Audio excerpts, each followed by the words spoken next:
Assalamualaikum warahmatullahi wabarakatuh. Waalaikumsalam warahmatullahi wabarakatuh. Alhamdulillahilladzi dominas sa'adah fid dunya wal akhirah. Andaha liman ittaqa wa amana wa amila shalihat. Alladzi yukafil mujahidin wal amilin al mujiddin al sabrihim wa sabatihim. Allahumma salli wa sallim ala hadha nabil karim wal rasulil azim khataman nabiyyin wa man tabi'a hudahu ila yaumiddin, amma ba'd. Terima kasih Pak Saran dari IIIT East and Southeast Asia di Kuala Lumpur yang telah membuka acara kita pada pagi hari ini, yaitu pengajian kuliah Ramadan sebagai madrasah ilmu yang pagi hari ini akan diantarkan suatu dialog oleh Bapak Dr. Siva ya, Amin Bidikdo, seorang pakar ya, alumni dari Amerika yang dulu sebenarnya kami telah berkenalan sejak reformasi ya.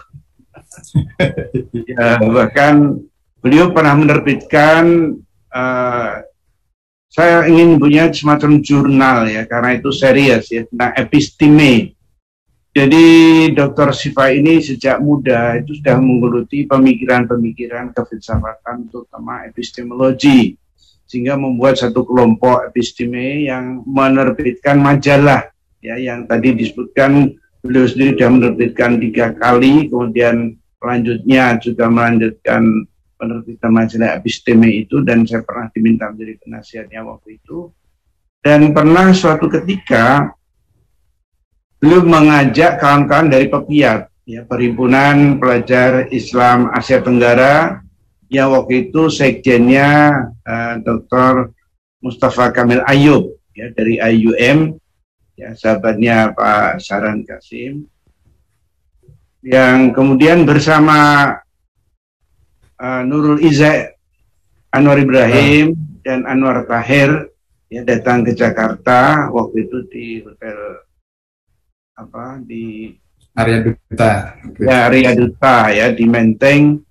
Kita mengadakan satu seminar internasional ya, yang kemudian membawakan satu tema yang sangat menarik ya, tentang masa depan anak-anak muda, gerakan anak-anak muda dan sebagainya, yang terkait dengan sebenarnya pencerahan atau afklarung di Renaissance di Asia ya.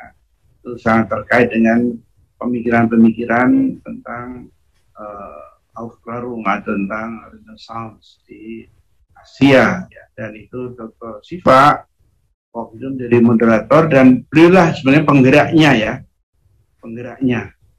Dan ini dibawa sampai ke Amerika ketika beliau juga pernah datang ke kantor pusat IIIT di Washington, di Herndon ya. Itu waktu itu ada summer camp ya, summer program ya.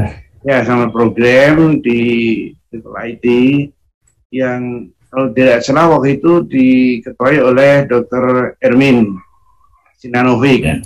Ermin Sinanovic, yang waktu itu belum menjadi direktur IIIT bidang penelitian. Pak Saran ingat dulu ya, waktu kita ke Herndon ke IIIT tahun 94, itu bidang penelitiannya itu waktu itu masih tokoh-tokoh yang senior ya.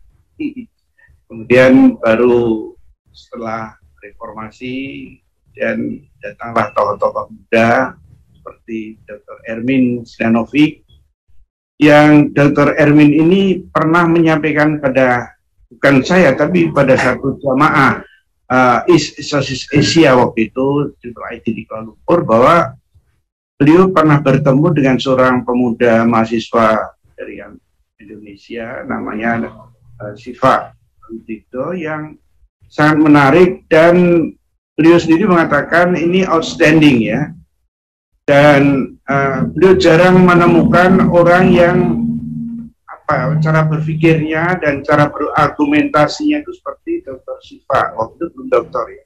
Saya juga, oh bagus, saya bersyukur ya Pak, Dr. Sifa mendapat apresiasi, mendapat komplimen ya, dari seorang yang sangat kritis ya. Pak Syahran dengan saya, dengan Ermin kan mendampingi Dr. Hamid Abdul Sulaiman, dan Dr. Ermin ini seorang yang sangat kritis. Meskipun demikian, Dr. Ermin ini memberikan komplimen yang bagi saya cukup menarik tentang Dr. Sifa ini ketika mengikuti summer school di Central IT Pusat di Renden. Hari ini Dr. Ermin, Dr. Sifa akan menyampaikan kajian yang bagi saya juga sangat menarik ya, tentang bagaimana integrasi ya keilmuan ini dipandang atau dibicarakan ya dalam kerangka jadalinya Imam Al-Haramain ya, Imam Al-Juwaini yang dikenal sebagai pakar bidang jadali munazarah ya, bidang retorika ya, yang di dalam tradisi Islam sebenarnya itu tradisi yang cukup panjang ya, cukup panjang, dan itu yang menjadikan kemajuan ilmu pengetahuan, tapi juga kemajuan di bidang kalam dan fikih. Jadi tidak hanya sains ya, tapi juga, dan ini menarik bagi saya hari ini karena justru beliau memberikan latar belakang yang panjang ya, kerangka teori, perspektif, teologis dan fikih ya dalam integration of knowledge. Tentang jadali ini atau adabul ikhtilaf atau ilmu istikhlaf ikhtilaf ini pernah juga ditulis oleh Dr. Jabir Alwani, tapi tentang adabnya, adabul ikhtilaf ya. Ini menarik ya, yang saya ingin persilahkan kepada Dr. Sifa. Terima kasih atas kehadirannya dan kesungguhannya. Beliau telah mempersiapkan dengan sangat baik apa yang akan dibicarakan pada hari ini, dan kepada Pak Syahran terima kasih, kepada segenap peserta sekalian selamat datang mengikuti acara pagi hari ini. Pada Dr. Sifa, falyatafaddal mashkuran. Assalamualaikum warahmatullahi wabarakatuh. Waalaikumsalam. Waalaikumsalam warahmatullahi wabarakatuh.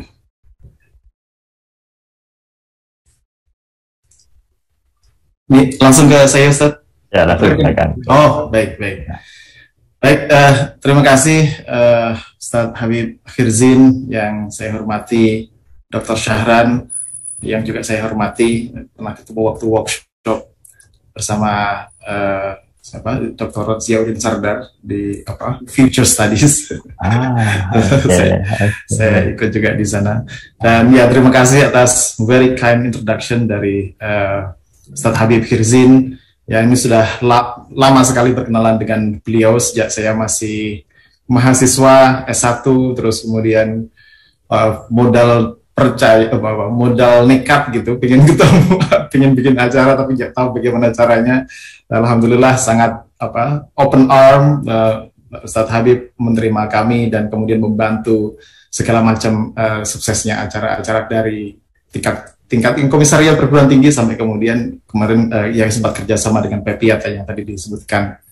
Karena waktu itu terinspirasi bukunya Datuk Sri Renaissance Asia gitu. Kita ingin bikin pelatihan juga di Indonesia nih, pelatihan 1 minggu, ada Dr. Mustafa Kamil Ayub datang ke sini dan mentrain kita semuanya, mahasiswa Malaysia, mahasiswa Indonesia. Dan ya, berawal dari diskusi-diskusi di kosan, diskusi-diskusi bersama mahasiswa Malaysia, itu membuka perspektif memang. Buka perspektif tidak hanya di satu di sisi epistemologi, sisi pergerakan Islam dan seterusnya gitu. Yang kemudian ya men-trigger saya salah satunya adalah untuk studi lebih lanjut, menginspirasi saya untuk studi lebih lanjut. Dan alhamdulillah hari ini saya mendapat tantangan sebenarnya dari Ustadz Habib. Ini bicara yang ada hubungannya soal dengan integrasi. Saya berpikir apa ya kira-kira. Terus kemudian terpikir begitu saja temanya, tapi belum ketahuan isinya apa. ini saya coba, kemudian isinya saya masih sangat mentah, satu draft gitu. Mudah-mudahan tapi bisa bermanfaat, dan mari kita diskusikan bersama-sama. Kebetulan waktu tadi disinggung di Triple IT itu, saya mempresentasikan satu draft disertasi saat itu tentang tentang Imam Haramain Al-Juwaini ini, dan biasa mahasiswa tingkat akhir itu perlu tambahan biaya untuk penulisan. Saya juga mengajukan beasiswa dan alhamdulillah dibiayai oleh Triple IT untuk menyelesaikan disertasi selama 1 tahun di Hendon itu. Jadi ya ini adalah juga giving back to Triple IT karena dulu banyak sekali supportnya untuk penyelesaian disertasi itu. Baik, tentang integrasi ilmu, ya sudah banyak hal yang didiskusikan oleh para pemikir Muslim, oleh para filosof, gitu. Apalagi kemarin juga Dr. Arkom kalau tidak salah juga pernah ceramah di sini berkenaan dengan integrasi ilmu dengan berbagai versinya, gitu. Saya coba kalau biasanya berbicara integrasi ilmu itu dari sudut pandang ya filosofis, dari sudut pandang kalau Prof. Mulyadi Kertanegara dari sisi ontologisnya, terus kemudian dan epistemologisnya. Saya mencoba mencari inspirasinya dari tradisi, bukan tradisi filsafat, bukan tradisi sains gitu, tapi tradisi yang ilmu-ilmu agama. Dalam hal ini adalah Imam Haramain Al-Juwaini. Ya, sebagai background, kalau mungkin banyak yang sudah mengenal namanya, cuma belum terlalu akrab dengan profilnya. Ya, Imam Al-Haramain Al-Juwaini biasanya dikenal sebagai gurunya Abu Hamid Al-Ghazali. Ya, beliau hidup di Nishapur. Nishapur itu kawasan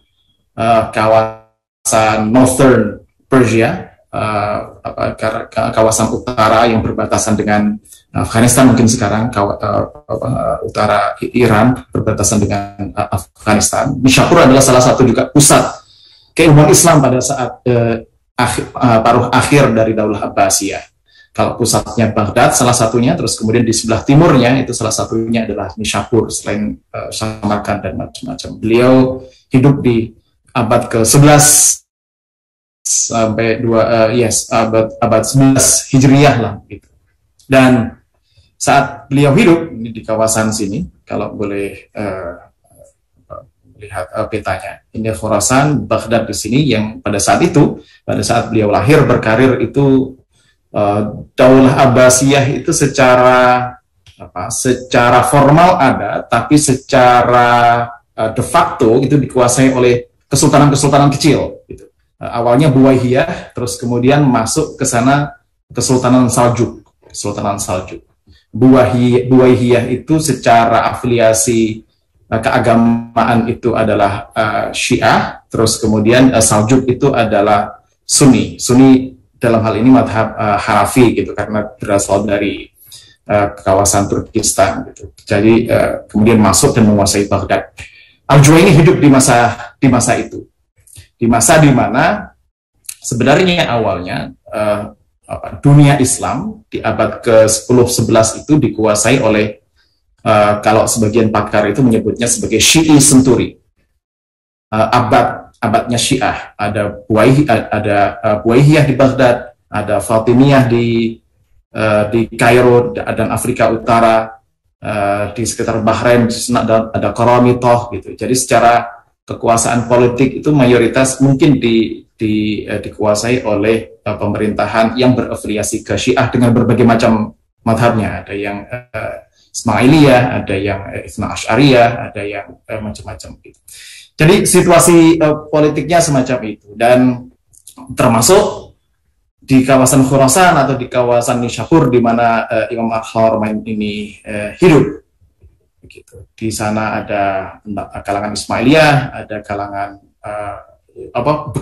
gerakan-gerakan keagamaan lokal juga muncul seperti Karomiyah, gerakan tasawuf Karomiyah, ada macam-macam gitu. Ma'lamatiyah. Nah, situasinya semacam itu di situasi di mana kekuasaan Syiah berkuasa, terus kemudian ada tantangan-tantangan Ismailiyah yang kuat secara filosofis dan teologis doktrinnya di kawasan Nishapur itu. Ada tantangan juga dari kalangan Karamiyah dan Ma'lamatiyah yang sangat batini gitu, yang sangat tasawuf dan lain-lain. Nah, pada saat ini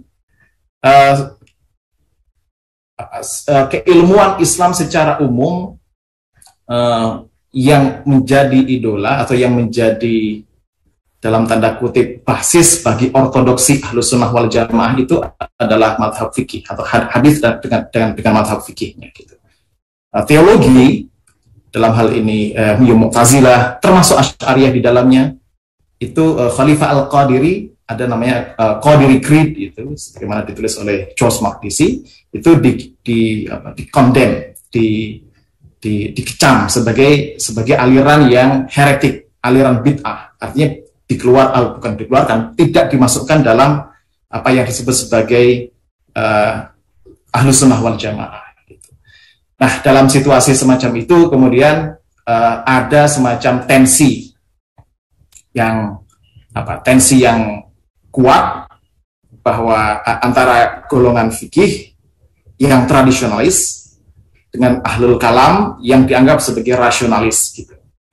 Nah, itu mengikuti tesis dari George Makdisi yang disepakati oleh beberapa yang lain, dan saya mengikuti itu. Nah, ini ada semacam kemudian yang saya lihat binary opposition dalam keilmuan tradisional Islam, ada fikih, ada kalam, yang salah satunya itu dianggap bukan sebagai bagian dari ortodoksi Ahlus Sunnah wal Jamaah atau Sunni.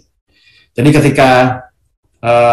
ketika Saljuk kemudian datang ke Baghdad mengalahkan Buwaihiyah dan menguasai Baghdad, ketika disebut sebagai itu adalah abad yang disebut sebagai Sunni revival atau kebangkitan kembali Sunnism. Tapi Sunnism sendiri sebenarnya belum terlalu dirumuskan secara fix, secara matang begitu. Apa sih sebenarnya makhluk Ahlus Sunnah wal Jamaah? Karena di dalamnya tadi itu doktrin teologi Asy'ariyah, Mu'tazilah dan yang lain-lain masih dianggap sebagai bukan bagian dari keluarga besar Ahlus Sunnah wal Jamaah. Kira-kira begitu. Nah, menghadapi situasi yang semacam itu, ya tantangan-tantangan yang tadi saya sebut, Ismailiyah, Karamiyah, Hanafi, termasuk juga tantangan rasionalis dalam fikih kalangan Hanafi di Nishapur. Imam Haramain Al-Juwaini ini menempuh dalam bacaan saya beberapa strategi agar dapat di satu sisi bisa menghadapi tantangan-tantangan eksternal. Kebetulan beliau ini atau Imam Haramain Al-Juwaini secara afiliasi fikih Asy-Syafi'i, secara teologi kalam dia belajar kepada kepada ulama-ulama Asy'ariyah. Jadi dia menggunakan cara pandang teologi Asy'ariyah untuk menghadapi Ismailiyah, Karamiyah dan kawan-kawannya. Dan di satu sisi, tapi di sisi yang lain dia juga berusaha meyakinkan kalangan Syafi'i bahwa teologi itu juga bermanfaat dan perlu untuk diadopsi untuk menghadapi kalangan tradisional, kalangan fuqaha yang tidak menerima teologi atau kalam. Kira-kira begitu. Jadi dia berusaha untuk bisa berbicara pada dua audiens sekaligus. Audiens rasionalis yang dicerminkan dengan Ismailiyah, Karamiyah dan kawan-kawannya di Nishapur, dan dia juga berbicara kepada audiens tradisionalis Syafi'iyah yang tidak bisa menerima Asy'ari dan doktrin-doktrin teologi yang lain. Nah, kira-kira itu bagaimana strategi dia untuk bisa mengharmonikan, kalau di level yang paling minimal itu mengharmoniskan, di level yang maksimal bisa mengintegrasikan antara kalam dan fikih atau golongan kalam dengan golongan fikih. Nah, itu adalah tantangan yang dihadapi oleh Al-Juwaini. Dan dia menggunakan atau dia menulis sebuah karya judulnya Al-Kafiyah fil Jadal, treatise dalam ilmu jadal, ilmu munazarah, ilmu debat sebenarnya. Tapi debat yang gini, ada semacam ilmu debat ini sendiri, ada perkembangan panjangnya sebenarnya. Ada masa sebelum bertemu atau berjumpa dengan tradisi Aristotelian. Jadi Aristoteles itu juga mengarang sebuah buku judulnya tentang dialectics gitu, philosophical instruction. Di dalamnya ada pembahasan tentang dialektik, tentang debat itu bagaimana. Tapi sebelum itu sebenarnya tradisi debat juga sudah berkembang di tanah Arab sebelum Islam ada. Dengan puisi-puisinya setelah Islam, retorika-retorika yang dipakai oleh Al-Quran itu juga ada retorika-retorika munadharah di sana, retorika debat di sana. Tapi setelah bersentuhan dengan tradisi Yunani, tradisi debat itu makin sistematis. Ada mengadopsi sedikit banyak tradisi debatnya Aristotelian, tapi ada modifikasi di sana, ada modifikasi tradisi debat tersebut. Nah, dalam tradisi debat ini mengandaikan satu pemahaman seseorang yang ingin berdebat itu harus memahami dua sisi sekaligus. Sisi yang pertama, dia harus memahami argumentasi dari lawan debatnya.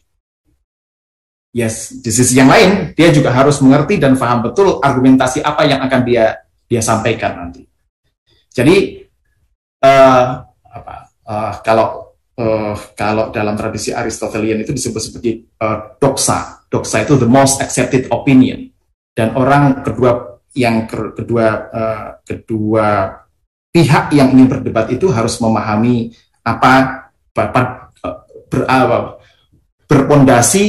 berangkat dari pondasi yang sama, yaitu pondasi isu yang sama, kira-kira begitu, untuk bisa saling memahami satu sama lain. Nah, ini groundnya, ini pondasi yang dipakai Al-Juwaini untuk kemudian tadi itu berbicara kepada dua audiens sekaligus tadi itu, mutakallimun maupun fuqaha, dengan paradigma debatnya itu. Nah, debat dalam kacamata Al-Juwaini ya memang ada debat yang disebut sebagai al-jadal al-mazmum, yang nggak boleh, yang aiming at defeating opinions, semata-mata untuk mengalahkan lawan gitu. Tapi ada juga yang wajadilhum billatihi ahsan, yang jadal yang hasan, yang diandaikan untuk bisa untuk sampai pada apa yang dia disebut sebagai kebenaran. Nah, kebenaran pun ada gradasinya, ada yang sifatnya dhon itu probable truth gitu, kebenaran yang probable, yang mungkin. Ada yang ghalabatul dhon, ada yang higher probability-nya, higher than merely probable, dan ada definite truth, ada yang qat'i, ada yang dhon. Dhon pun ada tingkatan yang disebutnya sebagai ghalabatul dhon. Dan jadal itu minimal sampai pada apa yang dia disebut sebagai ghalabatul dhon tadi itu, sehingga opini seseorang itu tidak hanya sampai di level dhon, tapi ghalabatul dhon.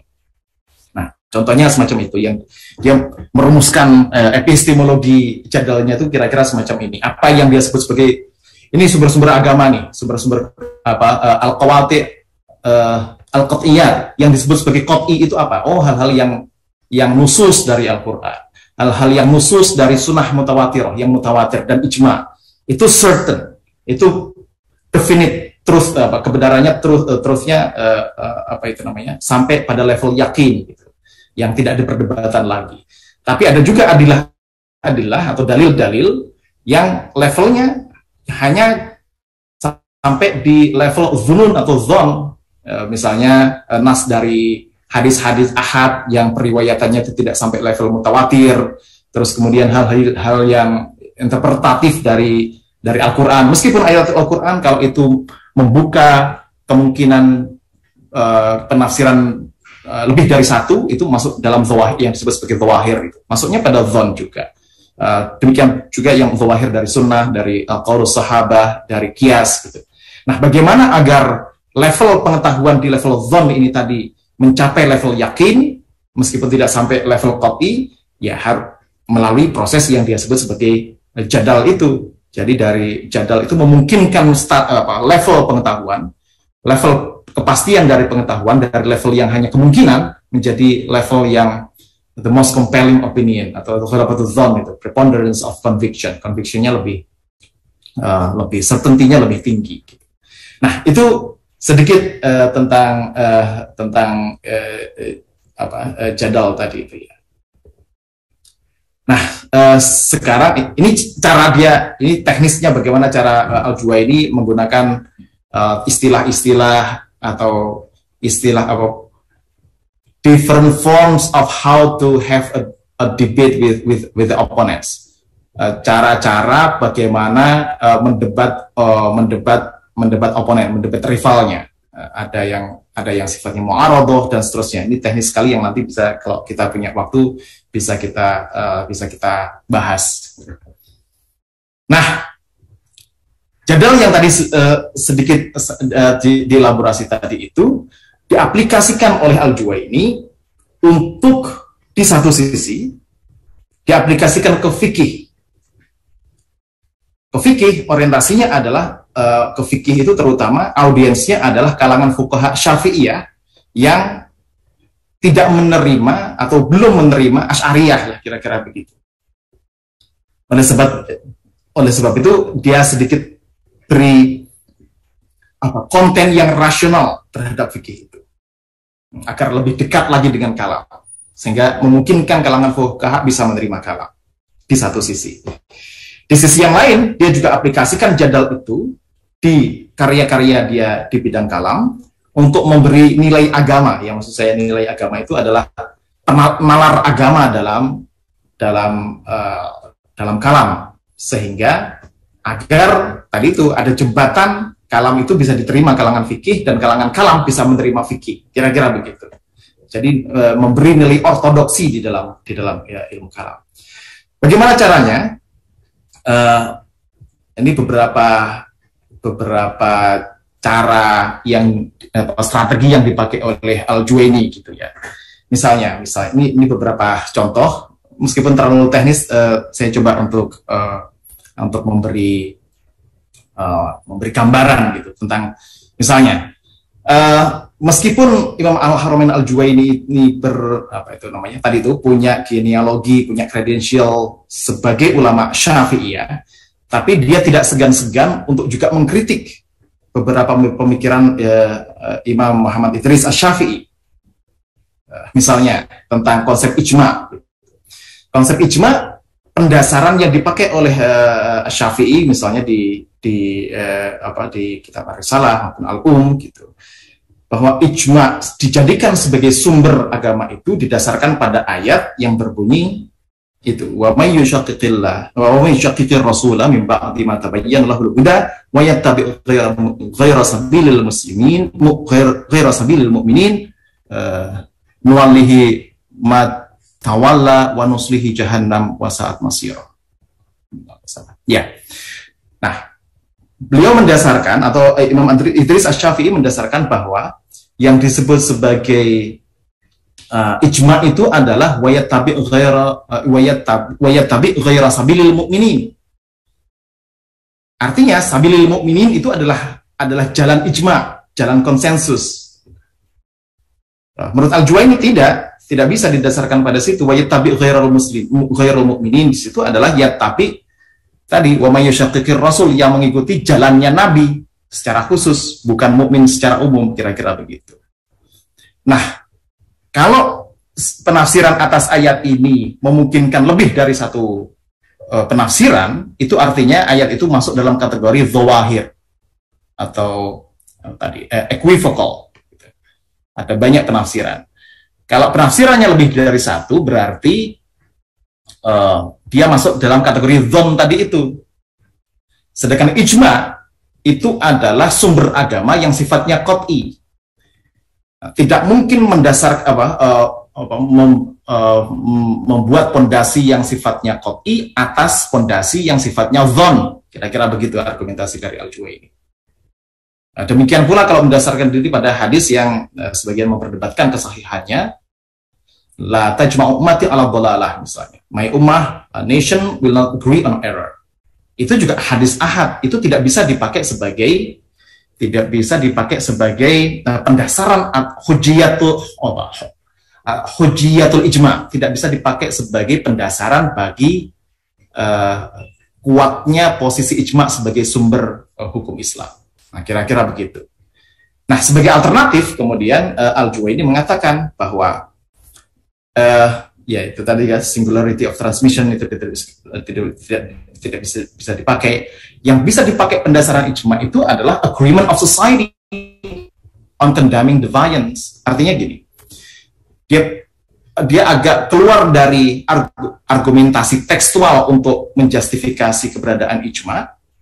Dia memakai argumentasi yang kontekstual, yaitu custom, yaitu kesepakatan masyarakat.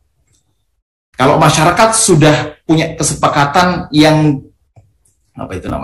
yang utuh, dan orang yang tidak bersetuju dengan kesepakatan itu dikecam gitu. Nah, kesepakatan masyarakat itulah yang merupakan satu dasar yang lebih kuat untuk keberadaan ijma sebagai sumber hukum Islam. Ya misalnya bersepakat bahwa Al-Quran, Al-Hadis sebagai sumber hukum Islam dan segala macam itu kan lebih kuat. Semua masyarakat Muslim sepakat atas hal itu. Kalau ada yang tidak sepakat, berarti dia deviant. Itu jadi kesepakatan masyarakat atau custom, kebiasaan, kesepakatan masyarakat itulah yang lebih kuat dijadikan sebagai pendasaran ijma. Hal ini merefleksikan, menggambarkan bagaimana Al-Juwaini memasukkan unsur yang non-tekstual sebagai pendasaran bagi dasar-dasar keagamaan. Nah, demikian pula contoh-contoh yang lain. Dia berdebat dengan seorang juga leading Syafi'i scholar dari Baghdad, namanya Abu Ishaq Ash-Shirazi.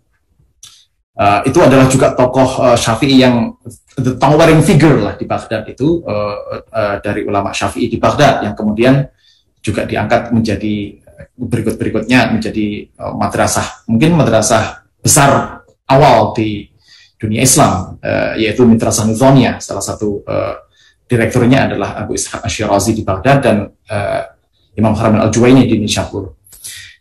Nah, ketika Abu Ishaq Ash-Shirazi ini datang ke Nishapur, dia mengajak berdebat tentang satu hal dengan Imam Haramain Al-Juwaini dan melukiskan bagaimana karakter Baghdad agak berbeda dengan Nishapur.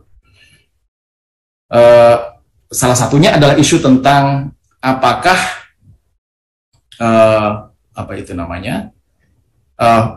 jika seorang perempuan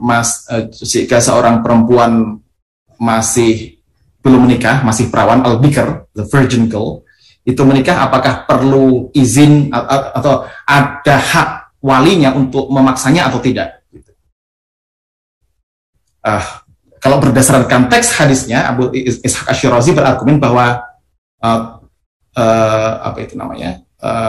ya punya hak guardiansnya atau walinya itu untuk memaksakan karena teks hadis tersebut. Al-aimu haqqu bi nafsiha min waliha, al-bikru tusta'dzanu wa idhnuha simatuha, atau dan izinnya itu adalah diamnya itu adalah izinnya gitu. Nah, tapi Al-Juwaini memahami hadis ini bukan secara tekstual al-bikrunya yang menjadikan seseorang itu bisa dipaksa atau harus punya wali, itu bukan al-bikrunya. Tapi kalau melihat bagian widownya, bagian yang jandanya, al-aimu ahaqqu bi nafsiha, kalau janda kan tidak harus ada wali. Kenapa tidak ada wali? Itu karena dia punya cukup independent judgment gitu. Tidak gila, dia bisa punya independent judgment, itu punya kemandirian dalam mengambil sikap. Nah, itunya yang dijadikan illah, bukan bikrun atau al-ainnya. Demikian pula kalau al-bikru itu sudah punya independent judgment, sudah cukup dewasa, bisa memilih, dia juga boleh tanpa wali. Wali tidak berhak untuk memaksa dia. Nah, ini lagi-lagi Al-Juwaini agak keluar dari argumen tekstual ke argumen yang sifatnya dalam tanda kutip lebih rational, gitu, rational. Nah, itu yang dia selipkan ke dalam ketika dia berbicara dengan audiens yang kalangan fuqaha tadi, kalangan tradisionalis, itu juga berlangsung dengan yang lain-lain, gitu. Dengan kalangan Asy'ari yang tradisionalis juga begitu. Tapi ketika dia berbicara, ini contoh-contoh perdebatan antar keduanya.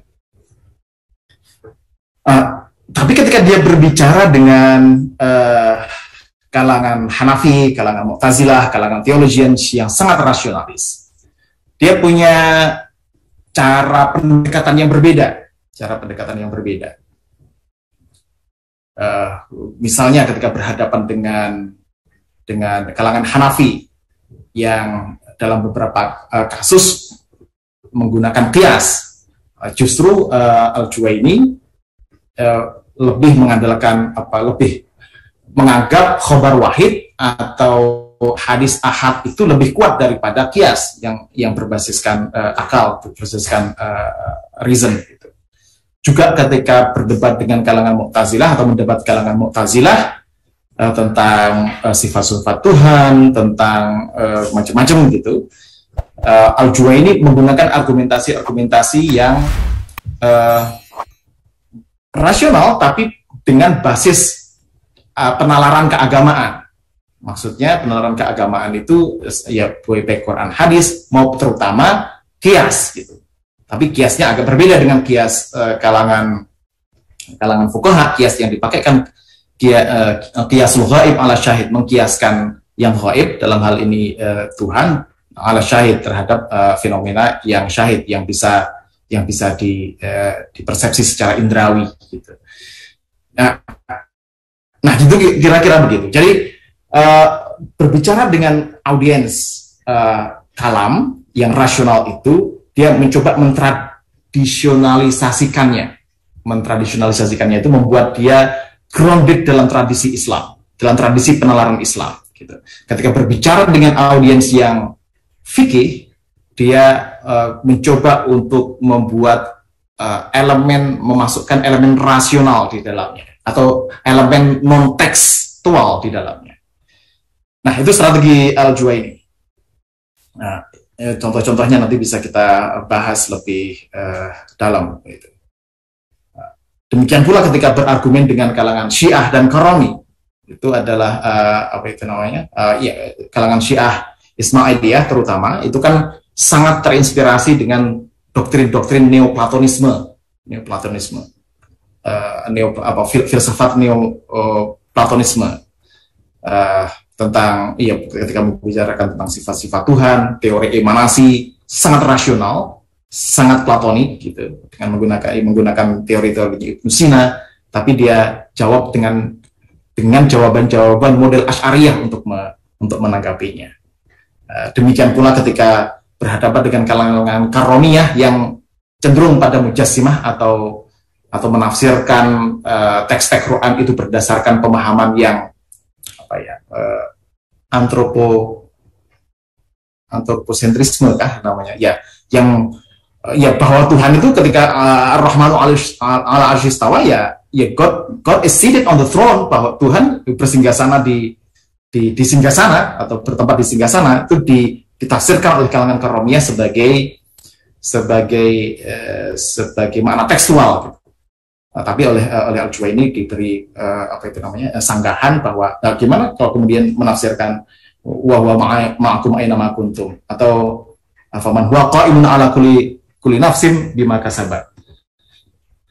Bagaimana merekonsiliasinya? Otomatis kan perlu adanya takwil. Kira-kira begitu argumentasi Al-Juwaini terhadap para oponennya ini. Nah, in short, itu yang dilakukan oleh Al-Juwaini. Jadi integrasi antara kalam dan fikih melalui alat yang disebut sebagai jadal tadi itu. Ketika berhadapan dengan kalangan fuqaha rasional, kalangan teologi agak tradisional. Dan nanti bisa kita diskusikan apa saja elemen-elemen rasional dan elemen tradisional atau elemen-elemen ortodoksi yang ketika dia berhadapan dengan kalangan teologi. Dan itulah kemudian pada masa ini, pada masa pada masa abad ke-11, kemudian 12 dilanjutkan oleh Al-Ghazali itu, kalangan yang disebut sebagai ortodoksi Sunni tidak hanya merefer pada kalangan fuqaha saja. Kalangan mutakallimun juga terincludekan menjadi bagian tak terpisahkan dari ortodoksi Sunni Islam atau Islam Sunni. Jadi ortodoksi Sunni, kemudian teologi diterima dan fikih dan diterima sebagai bagian yang tak terpisahkan dari ortodoksi Islam. Nah, itu tercermin dalam karya-karya misalnya kemudian dilanjutkan oleh Al-Ghazali oleh ulama-ulama pada masanya. Dan kebetulan sekali karena Al-Ghazali juga Imam Haramain Al-Juwaini ini dekat dengan penguasa Saljuk pada saat itu, yaitu salah satunya adalah prime ministernya, vizirnya, namanya Nizamul Mulk. Dia menghadiahkan beberapa buku yang ditulis khusus untuk Nizamul Mulk, misalnya Al-Aqidah An-Nizamiyah gitu. Itu pada kira-kira gini, ini loh ortodoksi Sunni yang baru, fikih Syafi'i, teologi atau kalamnya Asy'ari sebagai basis bagi kekuasaan Saljuk, kira-kira begitu. Yang pada saat itu relatively bisa menimbulkan, bisa menumbuhkan keseimbangan politik, keteraturan politik pada masa Saljuk. Sehingga kita mengenal pada masa Saljuk awal itu ada dua madrasah besar, madrasah Nizamiyah di Nishapur dan di Baghdad, menjadi dua institusi pendidikan yang melahirkan banyak sekali ulama di satu sisi. Di sisi yang lain, secara politik kekuasaan Kesultanan Islam atau kekuasaan Islam makin meluas dan relatively Sunni Islam mulai mendominasi karena beberapa penguasa politik Syiah tadi itu redup gitu kekuasaannya, dan inilah yang disebut kemudian sebagai abad yang disebut sebagai dari Sunni Revival atau kembali hidupnya Ahlus Sunnah wal Jamaah secara itu secara gambaran backgroundnya. Nah, kemudian bagaimana inspirasinya bagi integrasi ilmu dalam konteks yang lebih luas, Yang pertama, ini sudah banyak dibedah, didiagnosis oleh kalangan oleh para ilmuwan Muslim, para ulama juga. Ada tensi antara sains dan agama, ada sekularisasi. Kalau kemarin kita dengarkan paparan dari Dr. Arkom dan juga dengan merujuk pada Syekh Najib Al-Attas gitu. Ini isunya, atau Ismail Ar-Raji Faruqi, sekularisasi itu adalah isunya. Dan alatnya, tapi kalau sekularisasi dipertahankan, tentu banyak tantangan-tantangan, sebagaimana Al-Juwaini tadi itu punya tantangan-tantangan di Nishapur yang tidak bisa diselesaikan oleh masing-masing dari keduanya. Misteri alam raya yang masih banyak misterinya, kemajuan teknologi, kalau sains tanpa ilmu, sains tanpa nilai atau tanpa agama, bagaimana ke depannya, atau agama tanpa ilmu bisa juga disalahgunakan gitu. Nah, tantangan-tantangan itu mesti dijawab, dan jawabannya sudah beberapa ditawarkan oleh beberapa kalangan gitu ya, Misalnya kita mengenal teori-teori tentang Islamisasi ilmu dari Ismail Ar-Raji Faruqi maupun Najib Al-Attas. Tapi ada yang sebagian itu terlalu menyederhanakannya. Yang saya maksud itu gini. Banyak juga di kampus-kampus di Indonesia gitu, orang yang saintis, terus kemudian punya semangat keagamaan baru, kemudian mencomot saja dari ayat-ayat Al-Quran itu untuk menjustifikasi temuan-temuan saintifiknya, gitu. Jadi agama atau ayat-ayat Quran yang disebut sebagai ayatisasi itu dipakai sebagai justifikasi atas temuan-temuan saintifiknya, tanpa pemahaman yang utuh, tanpa pemahaman yang memadai. Ya, secara epistemologinya bagaimana? Itu diabaikan, hanya dicomot dan kemudian untuk menjustifikasi temuan saintifiknya. Atau sebaliknya, doktrin-doktrin keagamaan dijustifikasi dengan dalil-dalil sains atau pseudosains lah barangkali sebagian menyatakan. Ya misalnya pseudosains yang apa itu namanya? Misalnya soal alasan kenapa babi diharamkan, menimbulkan cacing pita dan segala macamnya.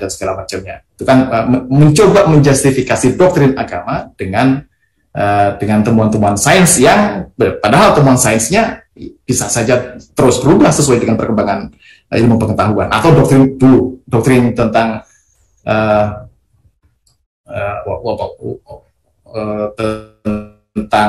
heliosentris atau tentang pusat tata surya itu bumi atau matahari. Kalau kalangan mufasir awal, wasyamsu tajri li mustaqarrin laha itu kan diartikan sebagai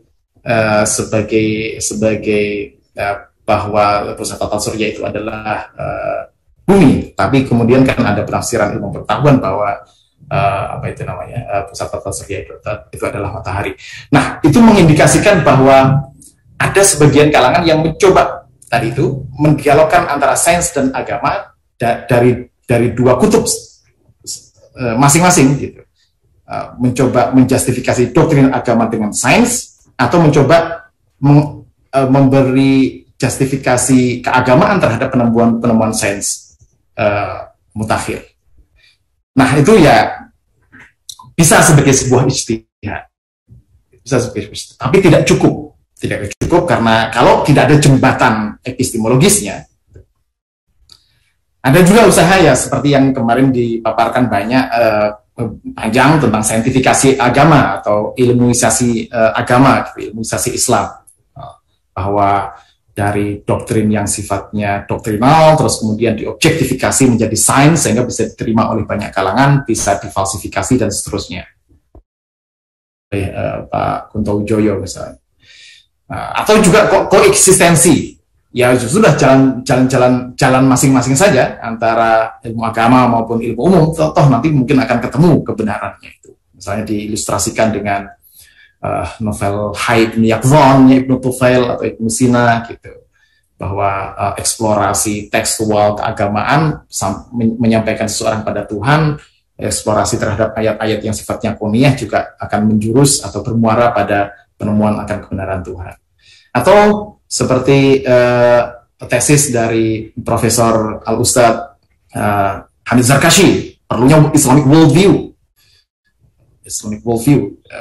yang juga sudah banyak diskusikan di sini di Triple IT ini.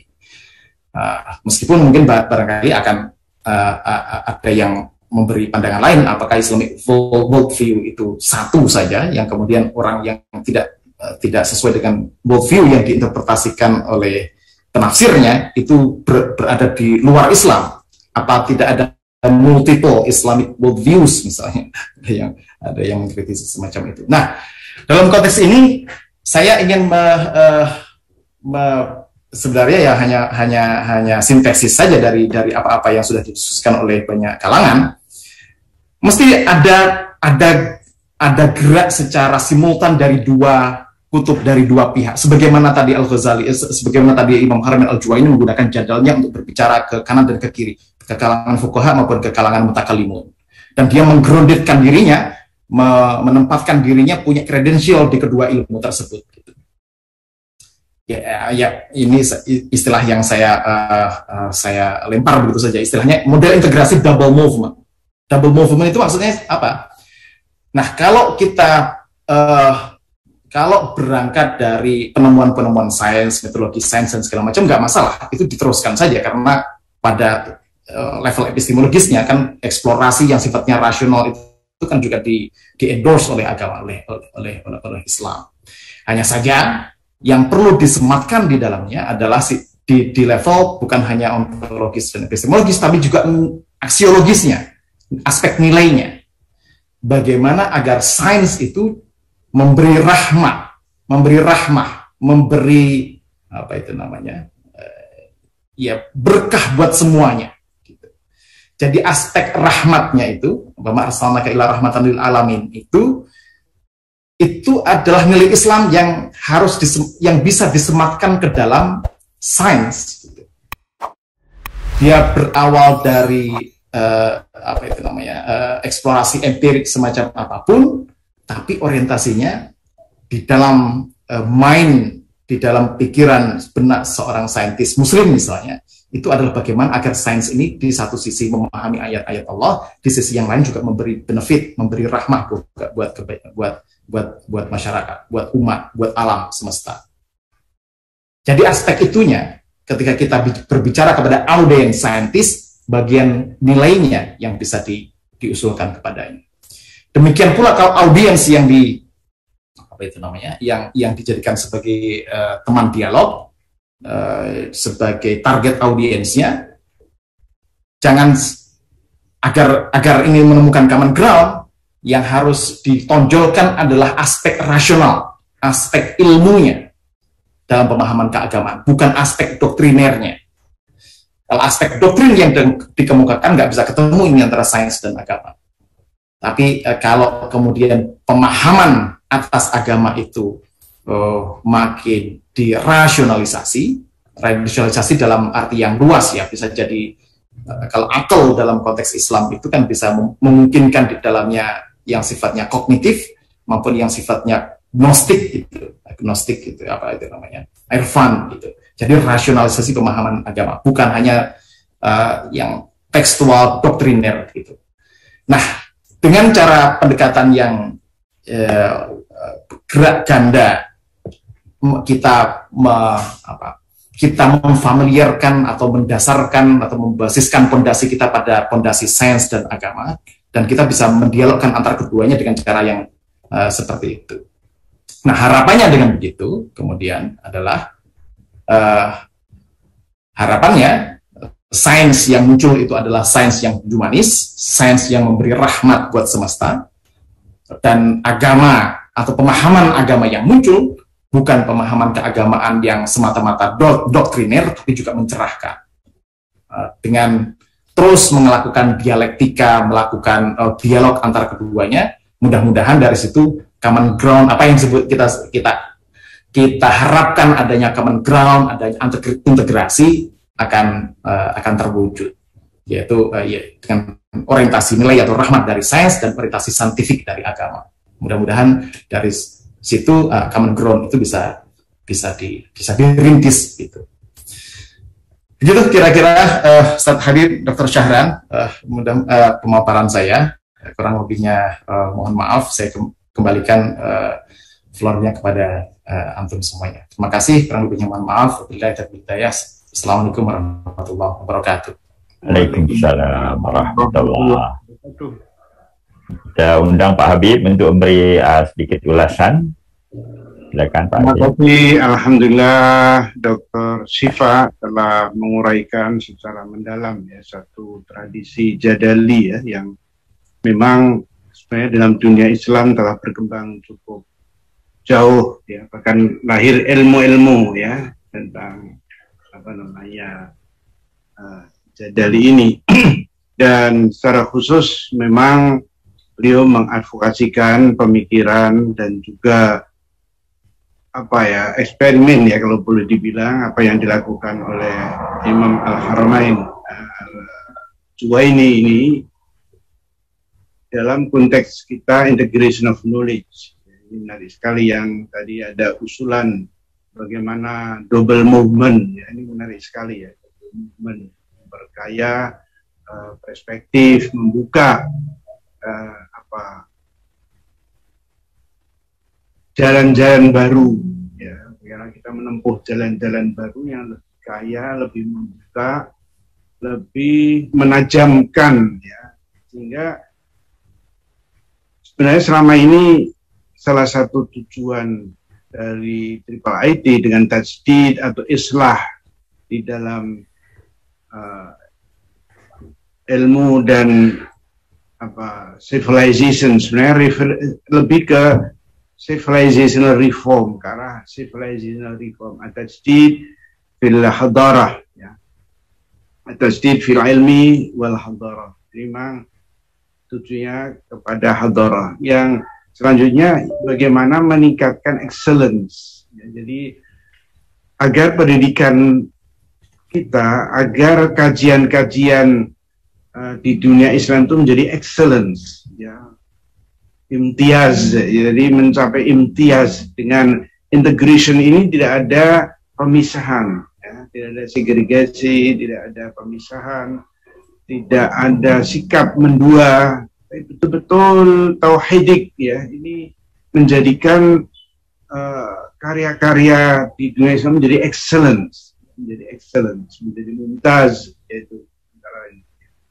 Jadi, terima kasih, Dr. Syifa, begitu apa ya, beliau ini converse, ya, saya converse di dalam kajian ini. Beliau dari Indiana University, dari Bloomington, dari Amerika, yang kemudian sekarang mengajar sejarah agama, sejarah filsafat dan pemikiran dunia Islam, juga secara khusus mengkaji perbandingan etika keagamaan dan juga pemikiran dan perkembangan Islam di Asia Tenggara, termasuk pemikiran di dunia Arab. Ya, ini memperkaya dari perbendaraan as-shalah, ya, atau apa namanya, heritage, ya. Jadi memadukan antara heritage dengan yang kontemporer. Ini saya kira kekuatan dari Dr. Syifa. Mudah-mudahan kawan-kawan lama dari Episteme juga hadir di sini, ya. Saya memang ada kerinduan tertentu karena ini sebuah seperti Ikhwanus Sofa. Kawan-kawan ini dulu secara periodik mengkaji tentang epistemologi sebelum berkembangnya kajian-kajian seperti yang sekarang ini, ya. Ini inisiatif dari Dr. Syifa dan kawan-kawan yang kemudian melahirkan komunitas Episteme dan melahirkan buku-buku, apa namanya, majalah Episteme pada waktu itu. Ya, ini kalau kita lanjutkan, kita sinergikan dengan kajian-kajian di berbagai lembaga. Saya ingin informasikan pada peserta sekalian bahwa sejak 3-4 tahun yang lalu ini di Indonesia telah berkembang apa yang namanya Inter-University Forum on Islamic Epistemology and Civilizational Studies, yaitu berpusat di Universitas Andalas, ya, UNAN, yang di Padang, yang diketuai oleh atau dikoordinasikan oleh Profesor Musri Al-Qasim, mantan Rektor Universitas Andalas, dan beliau berlatar belakang pertanian dan pernah menjadi wakil menteri, ya, pernah menjadi wakil menteri pendidikan, dan pernah bersama kami dengan Pak Sahran dan kawan-kawan dan Dr. Arkam Kuswanjono yang kemarin mengisi acara kita ini, membuat kajian tentang waktu itu textbook, ya, bagaimana menulis textbook di dalam integrasi di Kuala Lumpur. Dan kemudian sejak 2 tahun terakhir ini di Jakarta, atas inisiatif dari kawan-kawan dari 6 rektor university yang diinisiasi oleh Profesor Dr. Nur Hayati Jamas dari Universitas Al-Azhar Jakarta, melahirkan satu konsorsium, ya, konsorsium universitas untuk kajian epistemologi dari 6 universitas, UIN Yogyakarta, UIN Jakarta, kemudian dari Universitas Yarsi, ya, dengan rektornya Profesor Fasli Jalal, ya, dengan UI Yogyakarta Profesor Dr. Fathul Wahid, ya. Kemudian dari Jakarta ada Universitas Islam Jakarta, dan dari Syafi'iyah, dan sekarang telah menjadi 10 universitas, ya, yang kemarin berkumpul di Al-Azhar. Jadi kajian Islamic Epistemology ini, Dr. Syifa dan kawan-kawan sekalian, Pak Saran, terus berkembang, ya, dalam bentuk konsorsium, ada dalam bentuk inter-university, dan pernah diinisiasi di Jawa Tengah ketika Profesor Abdul Hamid Abu Sulaiman berkunjung ke Universitas Negeri 11 Maret, itu ada kerjasama dengan antara Universitas Negeri 11 Maret, Universitas Unida, Universitas Darussalam Gontor, dan UMY, khususnya di kajian ekonomi Islam. itu waktu itu ada kesepakatan untuk bekerja sama mengembangkan inter-university forum on Islamic Sociology and Civilization Studies yang ini perlu kita dorong terus ya, ini Dr. Siva ya. Jadi ini terima kasih sekali lagi kepada segenap peserta, Pak Sahran yang telah mengkoordinasikan program ini. Saya tidak tahu apakah ada masa sebentar untuk tanya jawab, tapi ke depan tentu kita ingin apa yang disampaikan Dr. Siva ini akan kita bahas di dalam satu seri ya, satu seri yang cukup untuk mengkaji tentang tadi pendekatan double movement tadi ya. Terima kasih Pak Sahran, terima kasih segenap peserta sekalian, Dr. Siva.